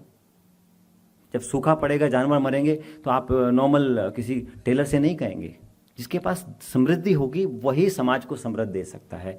तो अर्निंग मनी, व्हेन आई से earning, it means earning money ethically with business ethics, professional ethics and personal ethics, not making money. Unfortunately लोग पैसा कमाना और पैसा बनाने के बीच के फ़र्क को नहीं समझ पाते हैं। उनको लगता है ये दोनों एक ही चीज़ है और उसमें वो कहीं ना कहीं फिसल जाते हैं और फिसलने से निश्चित रूप से एक्सीडेंट जरूर होता है, जैसा अक्सर आजकल होता रहता है। एक होता है रिस्क टेकिंग एबिलिटी। आपके पास रहने के लिए घर नहीं है, किराए का 10 बाई 10 का आपका ऑफिस है, उसमें आपकी फैक्ट्री है और आपने मार्केट से अपनी कैपेसिटी से 10 गुने का रॉ मटेरियल उठा लिया है और कमिट करके उसको लेके भी आ गए और घर आए तो पैसे नहीं है, तब अपने मित्र के पास जाते हैं। यहाँ आकर फ्रेंड्स की वैल्यू समझ में आती है। फ्रेंड्स के पास भी पैसे नहीं है, फ्रेंड्स कहता है मेरे पास तो नहीं है, मैं पड़ोसी से मांग कर, वो पड़ोसी से 200 रुपये लेके आता है उस ज़माने में 74। अब फिर कम है 200 रुपये, 1000 रुपये का प्रोडक्ट था, 500 रुपये हमने अरेंज किए उधर मार्केट से, 200 पड़ोसी से ले लिए दोस्त के, फिर 200 रुपये और कहीं से अरेंज किए, फिर भी 20 रुपये कम पड़े, वो अपनी पर्स से निकाल के दे दिए। आप भी खाली, आपका दोस्त भी खाली। ऐसे दोस्त कहाँ मिलेंगे? मैं ये क्यों बोल रहा हूँ? जो आपके मुश्किल समय में आपकी यात्रा का साथी है वो आपका दोस्त है, वो नहीं जो शिखर पे जाके मिलता है।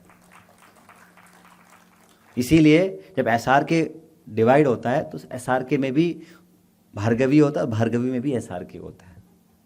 इसीलिए आप बिना कंडीशन के 33% स्टेक देने को तैयार रहते हैं, क्योंकि आपने फैमिली, फर्म और फ्रेंड्स तीनों के बैलेंस को लाइफ टाइम मेंटेन किया है।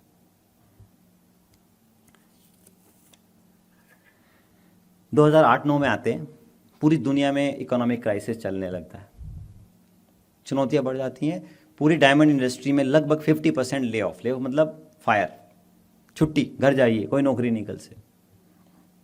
बड़ा मुश्किल समय है, एसआर के ग्रुप को भी चुनौती आती है, लेकिन उसको डील करने के लिए आपके पास ऑप्शन क्या है? आप देखिए, सीधा सा सवाल है, आपकी मैनेजमेंट ने आपको आके बोला, चेयरमैन को, कि इसमें से 1/3 लोगों को हटाना होगा, डिमांड नहीं है मार्केट में, हम इनको नहीं पे कर सकते। अब आप क्या करेंगे? यहाँ आके वैल्यूज़ का पता चलता है, एथिक्स का पता चलता है, मॉरल्स का पता चलता है, डिसीजन मेकिंग का पता चलता है, रिस्क टेकिंग एबिलिटी का पता चलता है, लीडरशिप का पता चलता है, डिटर्मिनेशन का पता चलता है, कमिटमेंट का, और जिन संस्कारों की और वैल्यूज़ की हम बात करते हैं, इंटीग्रिटी की, उन सब का टेस्ट यहाँ आके होता है। 8 और 9 में आप हैरान होंगे, आपने एक नया तरीका निकाला, हम किसी को नहीं हटाएंगे। एसआर के ग्रुप ने किसी को भी नहीं हटाया। तो मार्केट की सिचुएशन को कैसे डील करें, उस रिस्क को कैसे एब्जॉर्व करें? तो आपने प्राइसिंग डाउन की, उससे डिमांड जनरेट हुई। डिमांड और प्राइसेस का जो फॉर्मूला है, इस बिजनेस के जो अनुभव ने उनको सिखाया था, जो पिछले 30 सालों में, उसने उनको ऐसा खड़ा किया कि एसआर के जो 25 नंबर की कंपनी थी, 1 साल के अंदर पहले 5 में आके खड़ी हो गई। 25 से 5 1 साल में, और 25 आने में उनको 25 साल लगे। समझिए, यहाँ के लीडरशिप टेस्ट होता है। आपकी डिमांड 150% बढ़ी और आपका प्रॉफिट 150% से भी ज़्यादा। ये एक मैनेजमेंट लेसन है कि आप बुरे फैसले लिए बगैर भी अच्छे काम कर सकते हैं। आसान फैसले लेना बहुत आसान है। एक बिहेवियर भाषा में कहा जाता है, it is very easy to say no but it takes an effort to say yes. ना कहने में 1 सेकेंड लगता, मेरे बस की बात नहीं है, सॉरी, लेकिन हाँ कहने के लिए ताकत लगती है। और ये ताकत उसी के पास होती है जिसके पैरों के नीचे ज़मीन होती है, और पैरों के नीचे ज़मीन उसकी होती है जो मूल्यों और संस्कारों पे खड़ा रहता है। कमज़ोर व्यक्ति ऐसी चीज़ें नहीं झेल पाते हैं।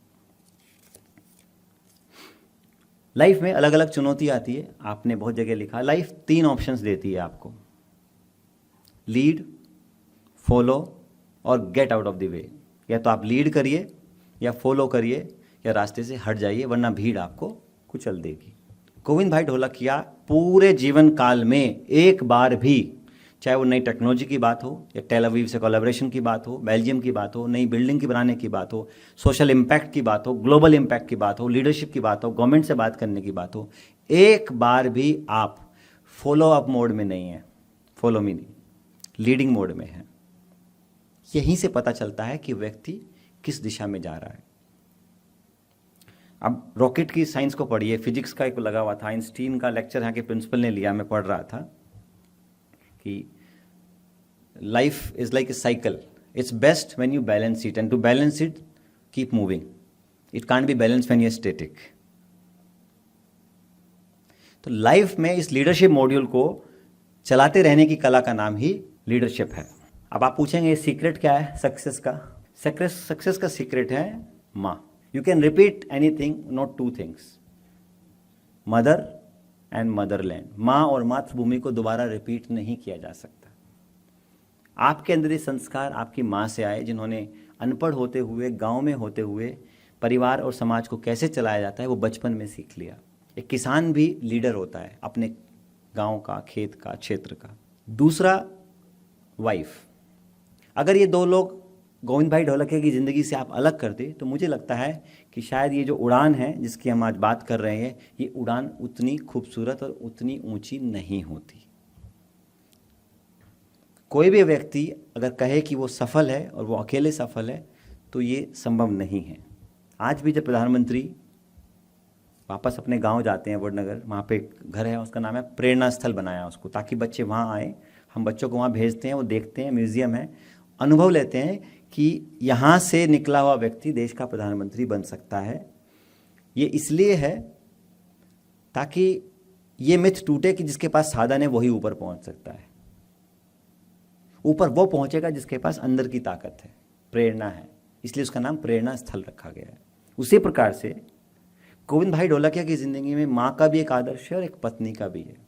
बुरे वक्त में उनके साथ वो जिस प्रकार से खड़ी रही वो एक सीखने की कला है। मैं इसलिए बोल रहा हूँ कि इस किताब को बिजनेस लीडर भी पढ़ेंगे, बच्चे भी पढ़ेंगे, युवा भी पढ़ेंगे, मैनेजमेंट के लोग भी पढ़ेंगे, एम्प्लॉय भी पढ़ेंगे, हमारी हाउस वाइफ भी पढ़ेंगी। अगर आप चाहते हैं आपके पति गोविंद भाई ढोलकिया जैसी ऊंचाई को हासिल करें, उनके जैसे मुकाम हासिल करें, तो आपको भी चंपा देवी बनना पड़ेगा। आप बगैर चंपा देवी बने अपने घर में गोविंद भाई ढोलकिया को एक्सपेक्ट नहीं कर सकते हैं। आपने अपनी माँ के नाम पे एक संतोखबा अवार्ड, बहुत खूबसूरत कार्यक्रम शुरू किया जिसमें आप समाज के वो लोग जिन्होंने सामाजिक उत्थान, सामाजिक निर्माण और राष्ट्र निर्माण में बड़ी भूमिका निभाई और जीवन मूल्यों के प्रति समर्पण दिखाया, बड़े बड़े नामों का आपने बुलाया, बहुत खूबसूरती से उनका सम्मान किया। ये अपने आप में एक प्रेरणा है। मैं निश्चित रूप से बधाई देता हूँ SRK फाउंडेशन को कि उन्होंने जिस पर्पज से माँ को जिंदा रखा है, ये कोई साधारण बात नहीं है। माँ हमेशा अमर होती है, सभी की माँ। लाइफ में CSR की बात होती है, कॉर्पोरेट सोशल रिस्पॉन्सिबिलिटी, कि इतना पैसा इस कंपनी ने दिया, ये खड़ा किया, वो कंपनी एक्ट का प्रोविजन है, उसके हिसाब से आपको देना ही है। बट एक और चीज़ है CSR के साथ, PSR, personal social responsibility.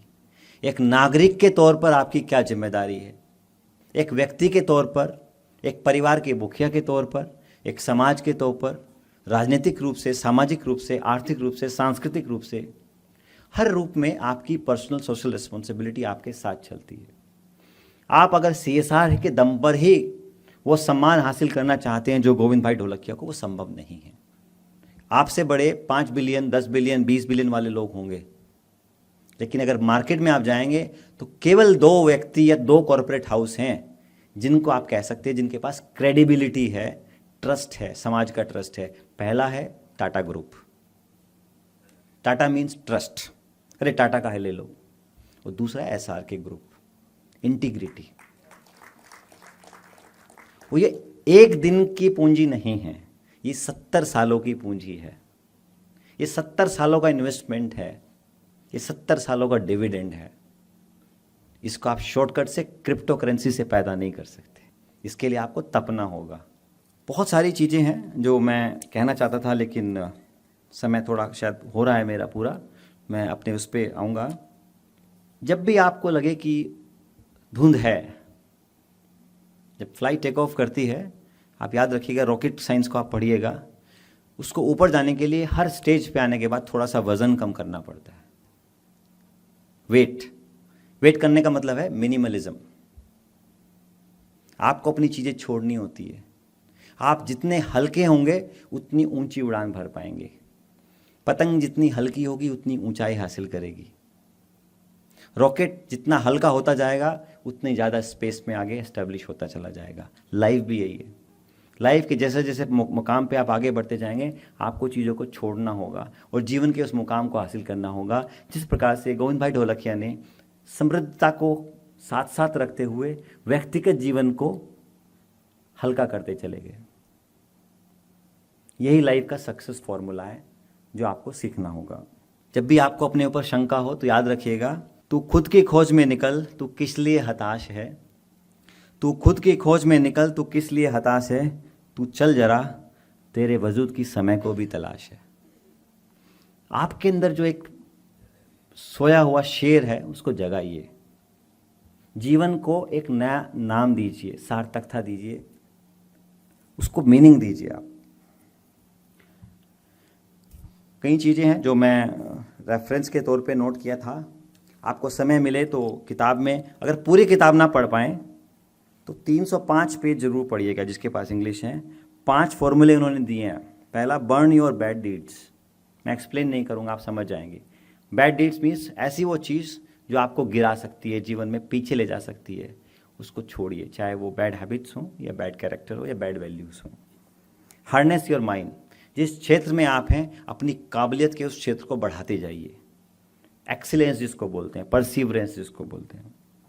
Cut, polish and mount, ये तो डायमंड इंडस्ट्री का मुहावरा है। अपने आप को लगातार तराशना है, लगातार पॉलिश करना है और लगातार माउंट करना है। एक मुकाम जो हासिल कर लिया उस पर रुकना नहीं है, चलते जाना है, जिंदगी में चलते जाना है। बिल्ड योर हृदय, make a family, big family. जितना बड़ा परिवार होगा उतनी ज़्यादा ताकत होगी। And last, become the instrument of God. ईश्वर के इंस्ट्रूमेंट के तौर पर आप काम करें, जैसे अर्जुन ने भगवान कृष्ण के जो है वाहक के रूप में संदेश को इंस्ट्रूमेंट के तौर पर लागू किया और पूरी दुनिया के सामने कर्मयोग का एक संदेश दिया। पूरी किताब नहीं भी पढ़े तो पूरी किताब के आखिरी पेज की आखिरी लाइन मैंने हाईलाइट की हुई है, उसको पढ़ लें। एक लाइन भी काफ़ी, अगर पूरी किताब पढ़ने का समय नहीं है तो। मैं उसको रिपीट करूँगा, जो आपका मोटो भी है, I am nothing but I can do anything. इस किताब को आप ज़रूर पढ़िए। और जिनको लगता है कि पावर के बारे में पढ़ना है तो एक पैराग्राफ इसमें पावर को लेके भी है, उसको ज़रूर पढ़िएगा कि पावर आने के बाद व्यक्ति को एक मिथ, एक अलग हेलुसिनेशन, जिसको भ्रम की स्थिति कहते हैं, वो भ्रम की स्थिति पैदा हो जाती है। उसका खुद के प्रति मोह बढ़ने लगता है और खुद को सकारात्मक और सशक्त महसूस करने लगता है और दूसरे के प्रति पूर्वाग्रह बढ़ने लगता है। तो उस स्थिति में आपको जीवन को कैसे जीना है, जब आप बड़े हों, पूर्वाग्रह से ग्रसित ना हो, भ्रम में ना जिएं और दूसरों के प्रति पूर्वाग्रह पैदा ना करें, उस सकारात्मकता को बचाए रखने के लिए वो चैप्टर बहुत इंपॉर्टेंट है। बाकी और बहुत सारे रेफरेंसेस हैं, समय कम है लेकिन मैं ज़रूर पढ़ूंगा। When individual gain power is very important. When individual gain power, their self-evaluation become more positive, while their evaluation of others become negative. Power tends to weaken one's social attentiveness, which leads to difficulty in understanding others' point of view. अगर आप दूसरे के दृष्टिकोण को समझना चाहते हैं तो पहले उसके जूते पहन के देखिए, उसके शूज़ में घुसिए आप, तब आप उसको समझ पाएंगे। Powerful people also spend less time, I repeat, powerful people spend less time collecting and processing information about their subordinate and generally perceive them in stereotype fashion. जो चला आ रहा है उसी हिसाब से लोगों के बारे में ओपिनियन बनाना शुरू कर देते हैं, क्योंकि हमारे पास समय नहीं होता और हम बगैर पूरे फैक्ट इन्फॉर्मेशन के अपनी पावर को एक्सरसाइज करने लगते हैं। जिनको पावर भ्रम है उन लोगों को ये पैराग्राफ पेज नंबर 133 जरूर पढ़ना चाहिए। And powerful people are prone to take risk, inappropriate and unethical decisions and often overstep their boundaries. मुझे कुछ अंत में कहना होगा तो मैं यही कहूँगा कि जो आपने पुस्तक बनाई है, गोविंद भाई के जीवन को समेटा है, मैं चाहूँगा कि ये किताब कहीं ना कहीं 50-100 पेजेस में हमारी जो युवा पीढ़ी है 10 से 14 साल, जब आपके थॉट्स बनते हैं, आइडियाज़ बनते हैं, वैल्यूज़ बनते हैं, उनके लिए तैयार की जाए और जो टेक्निकल प्रोफेशनल एस्पेक्ट है उसको हटा दिया जाए, ताकि बच्चे इसको कहानी के तौर पर, कॉमिक के तौर पर, इलस्ट्रेटर के तौर पर पढ़ें और ये उनकी ज़िंदगी का हिस्सा बने। क्योंकि जीवन सार्थक वही है जो दूसरे के जीवन में बदलाव लाए। आप कितने मिलियन और कितने बिलियन से अपने आप को डिफाइन नहीं कर सकते हैं। अगर आप 50 बिलियन बनाएंगे तो 400 बिलियन वाले इलॉन मस्क अभी मौजूद हैं। उस रेस को आप ख़त्म नहीं कर सकते, लेकिन हाँ, आप कितने जीवन को छू पाएंगे, कितने जीवन में बदलाव ला पाएंगे और कितने जीवन को बदल पाएंगे, इसका बेंचमार्क है। ये दुनिया डीड्स को याद रखती है। डीड्स मीन्स आपके काम, पुण्य काम, आपके ग्रीड को नहीं, प्रकृति आपके लालच को नहीं, और nature can fulfil your need not the greed. इस बात को ध्यान में रखते हुए एक जीवन मूल्य आप बना लें, उसके प्रति समर्पित रहें, तो आप निश्चित रूप से पूरी दुनिया के 1% लोगों में आ जाएंगे। या आप एक भाषा सीख लें नहीं तो भी आप 1% लोगों में हैं। आप एक कैरेक्टर वैल्यू डेवलप कर ले तो भी आप 1% लोगों में हैं। आप एक नई स्किल डेवलप कर ले तो भी आप 1% लोगों में हैं। आप एक नया अद्भुत काम कर ले तो भी 1% लोगों में हैं। बाकी आप भीड़ का हिस्सा चुनना वो आपका काम है। गोविंद भाई के जीवन का एक ही संदेश है, लीड, फॉलो और get out of the way. Always believe I am nothing, but I can do anything. And remember, the tallest thing is not Mount Everest. Tallest thing is not the man standing on top of it. Tallest thing on this earth is the willpower of that man standing on top of it with his firm confidence and self-faith. Last but not the least, एक कविता जो मुझे याद आई अभी, जो शायद भगवान श्री कृष्ण ने अर्जुन को सुनाई होगी और कहा होगा, क्योंकि श्रीमद् भगवद गीता की से हमने अपना कार्यक्रम शुरू किया। मैं भी अपना वक्तव्य श्रीमद् भगवद गीता के साथ ही खत्म करूंगा।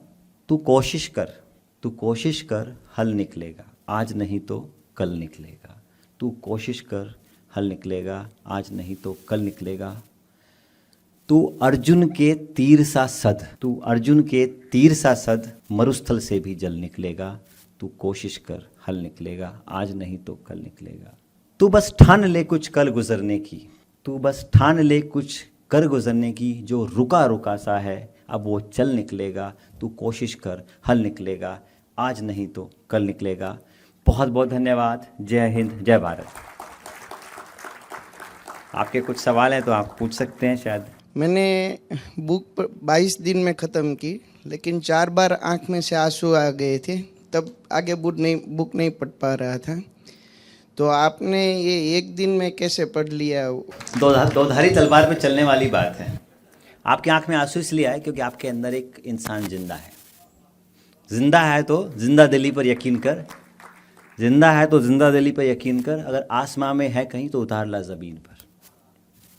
तो आपके अंदर ह्यूमन वैल्यूज़ थी, आप उनको महसूस कर पाए और जी पाए, इसलिए आप उसको कर पाए। मैं कैसे पढ़ी वो मैं इसलिए पढ़ी, किताब पढ़ने का एक रूल है, आपको किताब पढ़ते वक्त उससे प्रभावित नहीं होना है। अपने आप को किताब से अलग रखना है, तभी आप उस किताब के ज्ञान को ले पाएंगे, वरना आप उसकी ज़िंदगी में खो जाएंगे और उस भूल भुलैया से कभी बाहर नहीं आएंगे। और आपके अंदर एक नई पर्सनैलिटी डेवलप हो जाएगी कि आप दूसरों के ओपिनियन से जल्दी इन्फ्लुएंस होने लगेंगे। दूर से साक्षी भाव, अपने आप को साक्षी मान के आमने सामने। आप कभी शीशे के सामने खड़े होते हैं 2 मिनट, कभी नहीं होते। आप खड़े होइएगा 2 मिनट और चुपचाप आप महसूस कर पाएंगे कि क्या पक्ष है क्या निष्पक्ष है, अपने आप जवाब आएगा। किसी भी व्यक्ति को अगर सक्सेस होना हो तो उसमें वो जगह, वो स्थल का कितना महत्व है? देखिए, अगर मैं बेसमेंट में जाके अपनी बात कहूँगा तो शायद 1-2 आदमी सुनेंगे। मैं यहाँ खड़े होकर बोल रहा हूँ तो 200-300 आदमी, 150 आदमी सुन रहे हैं। मैं सोशल मीडिया पे जाके बोलूँगा तो 1-2 मिलियन भी सुन सकते हैं मैथड से। और अगर मैं और व्हाइट हाउस में जाके बोलूँगा तो शायद 2-4 करोड़ लोग सुनेंगे। तो निश्चित रूप से बड़े प्लेटफॉर्म का आपको एडवांटेज मिलता है, लेकिन बड़े प्लेटफॉर्म पे आपको कोई ऐसे ही नहीं बुलाता, वो एक प्रोसेस है। आप जब सीढ़ी चढ़ेंगे, आप मेरे पास आइए आगे, तो क्या आप 3 सीढ़ी एक साथ चढ़ सकते हैं? लेकिन आप 3 सीढ़ी एक साथ उतर सकते हैं। तो यही लाइफ है। लाइफ में आपको एक एक स्टेप चढ़ना होगा, उतरने में 1 सेकंड लगता है। तो जो आप गांव से आए, पहले सूरत आए, सूरत ने उनको एक नई बेस दिया, प्लेटफॉर्म दिया। सूरत छोटा हुआ तो ट्रेड का जो नेक्स्ट स्टेशन था बॉम्बे, उन्होंने बॉम्बे पकड़ा, फिर बेल्जियम गए, फिर टेल अवीव गए, चाइना गए। तो धीरे धीरे आपको, अगर आप पहले दिन यहाँ से उठ के सीधा बेल्जियम चले जाएंगे तो वहाँ से आप मात खा के आएंगे। ओलंपिक अगर आप सीधा खेलने जाएंगे तो पहले आपको प्राइमरी, अंडर 19, 20 सब खेलना होगा। तो ये एक प्रोसेस है और प्रोसेस में आपको वो लेटर मिलती चली जाती है। निश्चित रूप से आप अपने पुरुषार्थ से जो मैंने कहा उसको हासिल करते हैं। Every book a reader read makes a different impact on its reader. What impact this book precisely made personally on you? If you can sum in a line or two, whatever is convenient for you. Definitely, there's a rule 10-1-1. If you read 10 page, right? If you read 10 page, please write 1 page. If you write 1 page, please speak for a minute. I've spoken 1.5 hours, you can see the impact. If I can speak 1.5 and I can speak 1 hour more on this without paper, that is the impact that is there. It has made me a better human being. मैं एक अच्छा इंसान बनने में इस किताब ने मेरी मदद की, और अगर ऐसा नहीं होता तो मैं इसको पूरा एक बार में नहीं पढ़ पाता, मुझे भी समय लगता। और दूसरी बात, जब मैं उनसे व्यक्तिगत मिला, जब मैंने दोनों चीज़ों को कोलैबोरेट किया, तब मैं कन्विंस हुआ कि मैं इस किताब पे बोल सकता हूँ। अदरवाइज़ मैं कभी किसी की किताब पे नहीं बोलता हूँ, मैं किसी मंच पे नहीं जाता हूँ, क्योंकि as a nodal agency of the government of India on books, it's an stamp. I cannot put a wrong stamp without knowing the facts.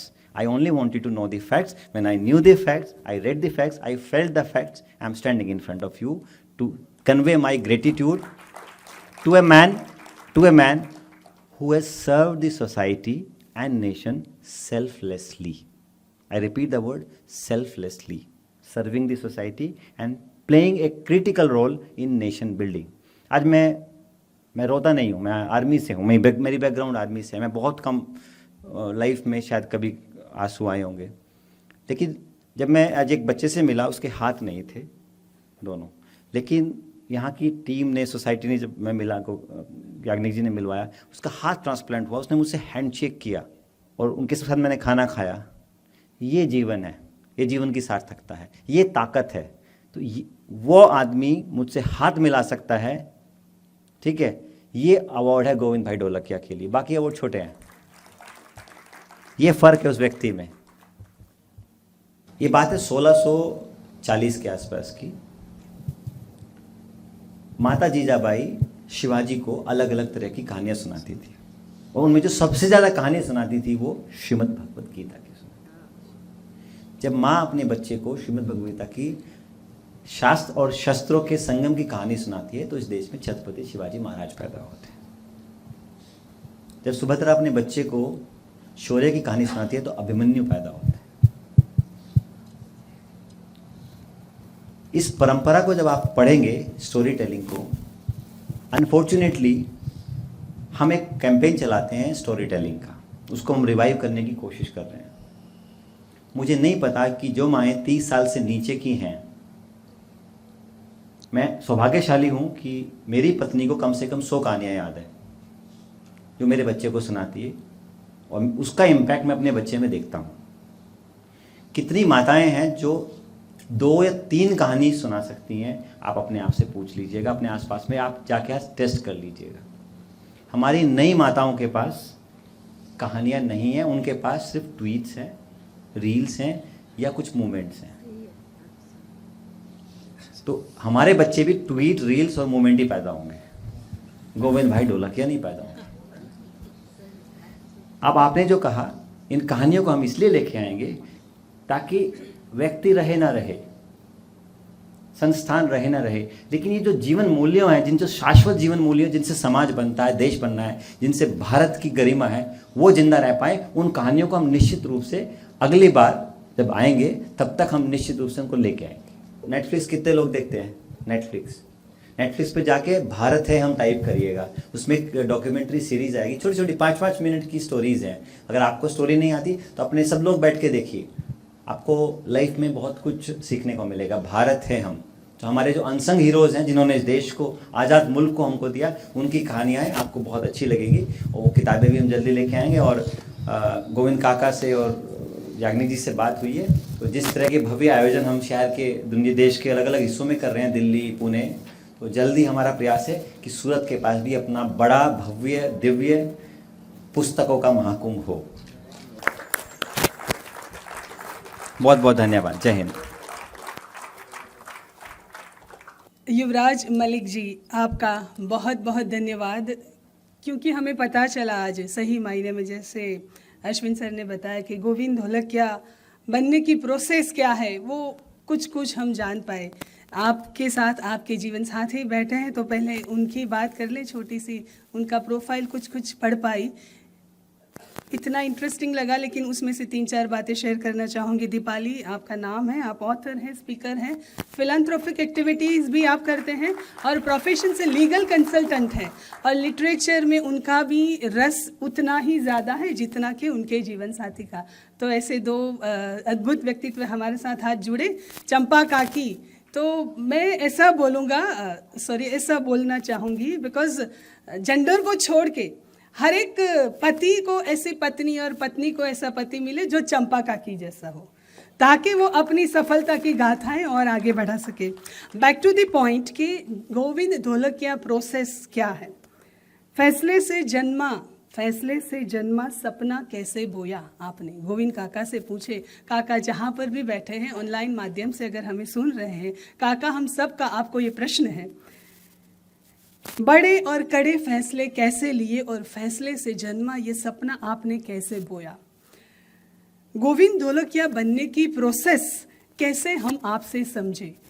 CSR तो छोड़ दें, लेकिन PSR सबसे ज़्यादा महत्वपूर्ण है। ये बात आज हमको युवराज मलिक जी ने बताई, क्योंकि पर्सनल सोशल रिस्पॉन्सिबिलिटी क्या है अगर वो नहीं जान पाएंगे, डेफिनेटली जीवन में हम कभी भी प्रगति नहीं कर पाएंगे।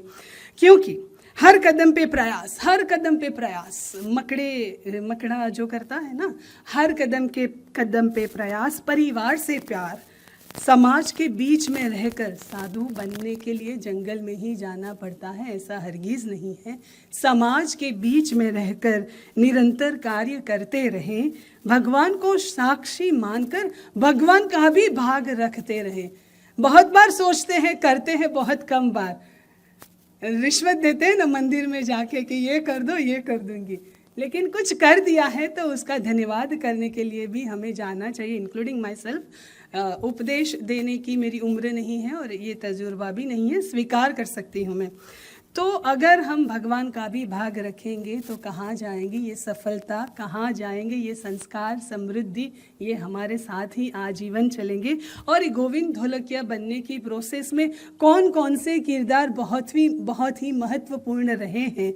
पुत्र का किरदार, पति का किरदार, पिता का किरदार, दादा का किरदार, दोस्त का किरदार, अपनी कंपनी के सेठ, गोविंद सेठ बनने का किरदार, बिजनेसमैन बनने का किरदार, वेल्थ मैनेजमेंट का किरदार, ये सारे किरदार इकट्ठे हुए और फिर बना एक बड़ा सा गुलदस्ता जो ऊपर वाले गोविंद ने हमारे लिए नीचे भेजा, जिसका नाम है गोविंद ढोलकिया। काका आज नहीं आए हैं, लेकिन हमारा बहुत बहुत प्यार आपके लिए काका। और आप वो पारसमणि हैं जो अपने साथ रहने वाले हर एक को अपने जैसा सोचने पर मजबूर करते हैं, क्योंकि आपके साथ जो रहता है, एग्जाम्पल है कमलेश भाई याग्निक जी, जो कभी भी ऐसा नहीं बोलते हैं कि इस पुस्तक के पीछे उन्होंने क्या किया है। हम इसके जो ग्राफिक्स बनी है उसके ऊपर भी उनका नाम या अरुण तिवारी जी का नाम हमने नहीं देखा है। तो ये गोविंद काका की पारसमणि का प्रताप है कि हर शख्स उनके जैसा बनने की कोशिश करता रहता है। कईयों को सफलता मिलती है, कईयों की जर्नी शुरू रहती है, क्योंकि मैंने भी खुद देखा है बड़ी सी बोर्ड मीटिंग रूम में सबको सर्व होता है ड्राई फ्रूट्स और मनमाना जो भी चाहिए उसको, लेकिन काका पीते हैं चाय और वही खाखरा, और वो भी अपने असल जो भी अपना काठियावाड़ का जो स्वभाव है उसी की तरह। उनसे मिलने वाला हर एक व्यक्ति ऐसा कहता है। काका का ये प्रोग्राम है, जीवन सानिध्य उनका दिया हुआ है, उनका बखान करना है, ऐसी बात बिल्कुल नहीं है। जैसे युवराज मलिक जी ने बताया, साक्षी भाव, तो ये साक्षी भाव ऐसा मानने पर और ऐसा कहने पर मजबूर करता है कि काका से हर एक जो मिलता है वो यही कहता है कि मारो बहुत सारो संबंध છે કાકા સાથે, હું ચાહું ત્યારે એમની સાથે વાત કરી શકું। ये जादू है। हम ऐसा किसी और के लिए नहीं कह सकते। किसी और को छोड़ दो, हमारी कंपनी में जो बॉस है या हम जिसको ऐसा मानते हैं समाज में बहुत ही समृद्ध है, उस आदमी से भी हम ऐसा नाता नहीं बना सकते जो गोविंद काका के साथ एक दो बार बातें करने पर हम बना लेते हैं। कहीं अगर काका जाते हैं तो नीचे बैठ जाते हैं, ऐसा नहीं सोचते हैं कि मेरा इतना बिलियन का बिजनेस है। ये आंखों से सबने देखा है, इसीलिए काका सबके प्यारे हैं। इसी बात के साथ आज के सत्र को समाप्त करें।